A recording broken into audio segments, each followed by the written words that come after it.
Hats off to UCLA. Very good. Hot team. And I thought first half, defensively, we were terrific. I thought we took them out of their stuff. I thought we were very good. I thought we made it hard on the guards. You know, we had a couple too many turnovers that led some easy baskets for them. But I thought the first half we played really well. The second half became a shootout, both ways. And, you know, we let Tyler get going. Terrific shooter, terrific pick and pop threat. But, excuse me. But it seemed like every time he hit one, we bounced back with one. But obviously, at the end of the game, I think they hit 10 of the last 11, and I had the last 10. You're just praying almost for one person. I thought a couple of them were pretty well guarded. We were trying to switch some of those. We were just a little late. You want a guy like that, especially when he's heated up. But good Big Ten basketball game, great win. Excited to come out here with a W and move on to the next team that's won 6 or 7 in a row, and it's nice to get that. What do you got hot from 3? What were you trying to do defensively? We call it a tilt. The building's loud, so it's communication based, and I think we're just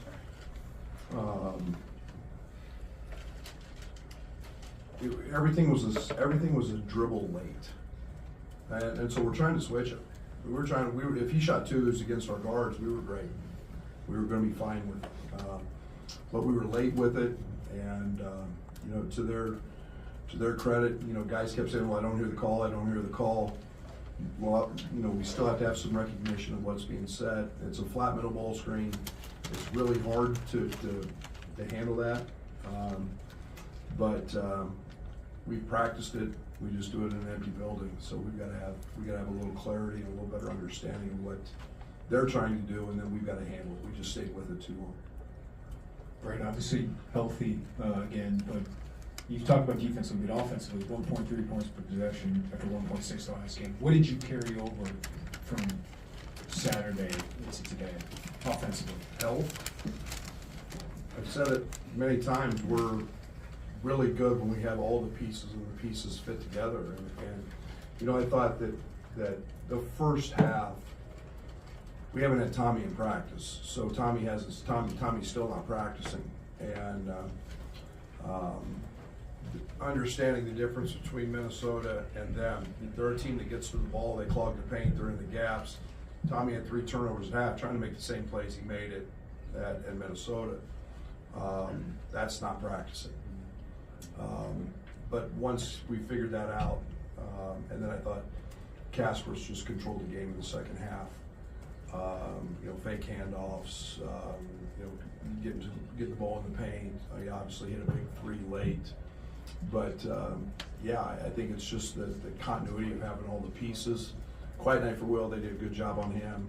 But I thought our passing, we're a good passing team. We're going to live with some turnovers. But I thought once we settled in, we were pretty good. Nobody on the injury report today, but Trey didn't play. He's still dealing with some lingering illness. Yeah, it's just getting back in a flow. There's nothing to that. It's just getting back in the flow. You know, we've been in a really busy stretch, so there hasn't been a ton of practice. He did practice yesterday. I told him after the game, we're going to need you. We got an off day tomorrow, and then we get a couple days. So, you know, we'll keep working at that. And you know, I thought Jake was terrific, and again, you know, Draven was starting, and now all of a sudden gets sick, and you know, that thing zapped you. So, yeah, we'll slowly get those guys worked back in. Coach Underwood, I know that you hate losing, although you cannot learn a lot from losses. My question is, How does winning that close make you feel, and what do you learn from a win that close? I don't worry about wins. I treat them like any other game, but it's more the margin doesn't concern me as much as how we play. I think that we're a process-driven group, and it's how do we play in the process? What do we have to learn? We obviously got to clean up a late game situation, switch, but it's challenging against a good team that's well coached, sometimes with really good players, and they've got them. Brad, is closing that one out, the process of playing 24 games, like, you think just given the youth and the newness of this team that would have been a game in November, you closed out, like, is there growth there, I guess? Oh, absolutely. We made plays. We made a lot of plays. And, we made free throws. You made a play on the free throw, the one we did miss. We made some shots. We made a mistake or two on the offensive side, but we weren't making those early. And like I said, our growth is in our chemistry and our togetherness. We've had a hard month with not being able to put it all together, but it's quicker to pick up now because we've had time together before. So just put all the pieces together. Coach, a big shot by KJ coming out of the timeout there in the last minute. Was that what was drawn up? And is he the kind of guy like an IO and a Terrence Shannon that you just kind of give him the ball in those situations? Yeah, it's not the first one he's made this year. It won't be the last. He's pretty much that guy. His ball in his hands, make a play. And it was trying to get to a matchup that we liked. Go make a play. And we talked about if you got the ability to drive it downhill against one of their bigs, 2-foot jump stop, get fouled, 90% free throw shooter, and/or he steps up and makes big three. You talked to Minnesota about maybe leaning on your older guys that had played college basketball before, and it was tough because they hadn't played here. But like just what Ben and Kylan are doing maybe the last couple of games is maybe not the leading scorer, but what have they added? Everything. They're our glue. The job Kylan did in the second half today was tremendous on both ends. Ben's turned into a really, really good Big Ten player, and big threes and big shots, and now we're able to play some booty ball with them. He's rebounding the ball when he didn't early. It's hard for those guys. Newness is hard, and when you've been in a system that changes and the expectation's different, the caliber of competition is different. It's not easy, and those guys have done yeoman's work, Trey included, yeoman's work in terms of Jake, progress he's made, just in terms of getting us to this point. They've been great. Coach, 50-50 balls for UCLA on tape is just something that they do a really good job of, but your guards tonight rebounded very well. Just want to get your thoughts. So you take Tommy away from the rim and Merez away from the rim some because of the way they play. Guards got to go rebound. Guards are quicker, they're stronger, and they've got to go rebound the basketball. Mixed teams play as hard as anybody in the country. And they have won every 50-50 ball in the last 5 or 6 games. And I watched all of them. They get every ball. I thought it was a huge key tonight to try to come up with those. We're a good rebounding team, obviously. We won that battle, but it was, I felt like very much had to be a guard rebound game.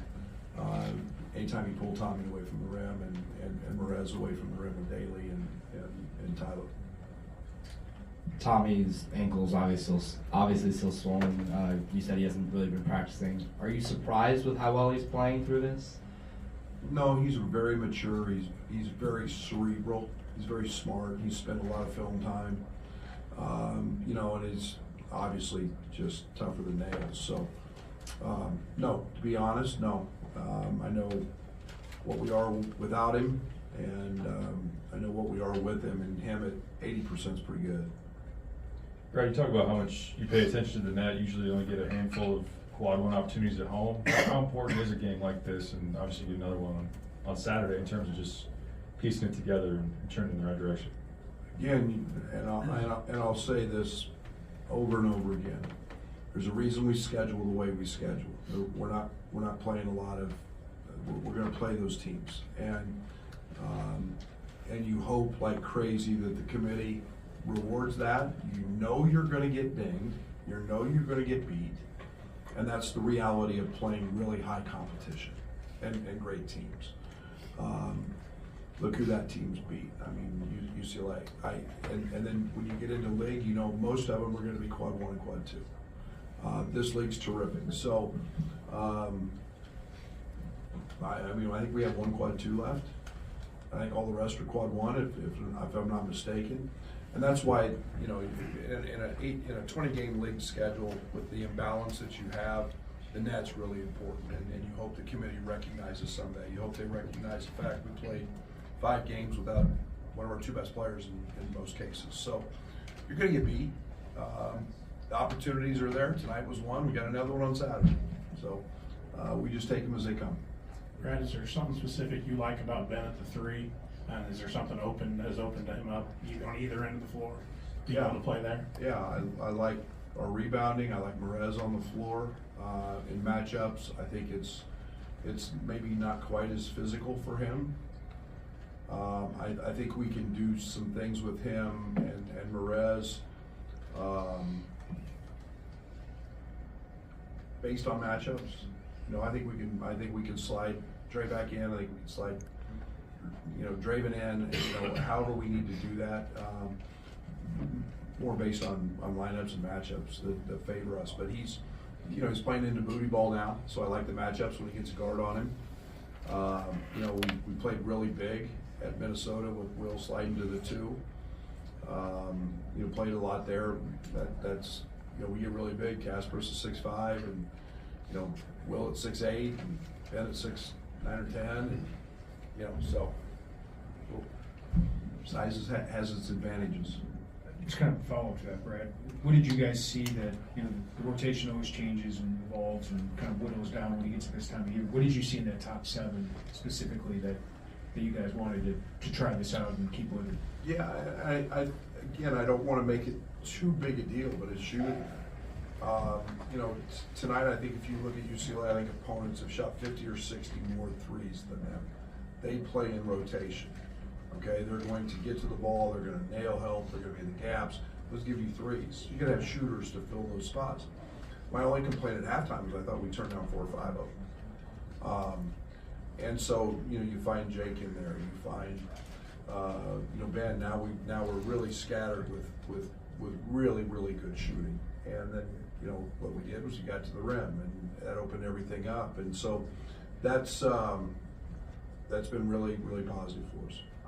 I guess kind of a follow-up to that. You've played the shorter rotation with Dre and Trey still trying to get over the flu. Just when they are back in a flow, I mean, how does maybe reinserting them into what you do kind of affect what you've been able to do, which has been good? Yeah, I think that's all part of it. I think that's what we're looking forward to getting to. There's a reason I called the timeout at the 8-minute mark. You know, Tommy hasn't literally run in, I don't know, a month, 5 weeks with mono and then the ankle, and he was gassed. He was dead. So we had got the first media, and then I think all of that will play into being able to slide some of those guys in there. But again, we're gonna put the 5 that's playing the best and fit the best matchups as well. Kofi back, obviously. How was it to have him back for a game and to bring him around the team that you have this year? I can't wait to see it. The video at half. I can't wait to see that. And you're truly blessed as a coach when you get to coach somebody that gets to hang their jersey.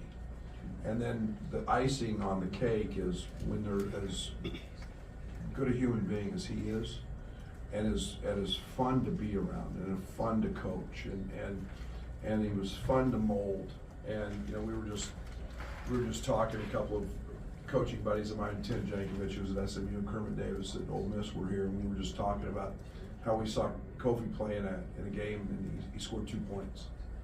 You know, when he was in high school, because the guard shot all of them. Now they're both in the NBA, but Kofi never got the ball, and to see that turn into two-time All-American, dominant center. That's really cool, man. That's why we do this, is to see that growth and that development. Not everybody's blessed enough to be 7 foot, 300 pounds, and their jersey hang. But man, you have no idea how much that meant to me and means to me. And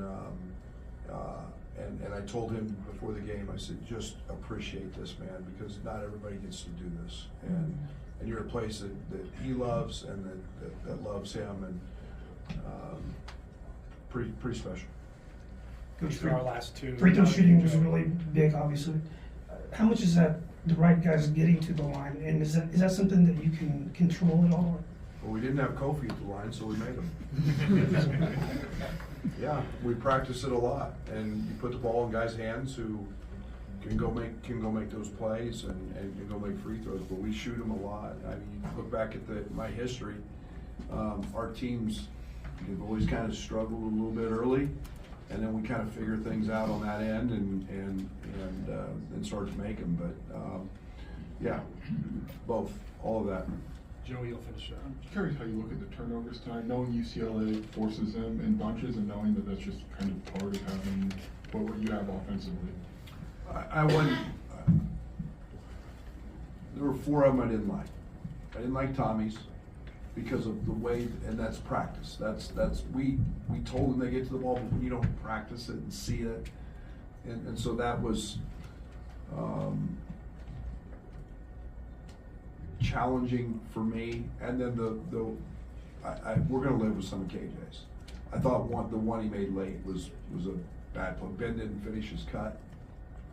Right read, just maybe not the right time to make that play. But we need KJ trying to make plays. And sometimes the defense is gonna be good, and sometimes it's the right read, and we don't, but that's our chemistry. We still have to keep, the guy's gotta know when KJ's got the ball that he's gonna look to dime him up. Okay. Thank you.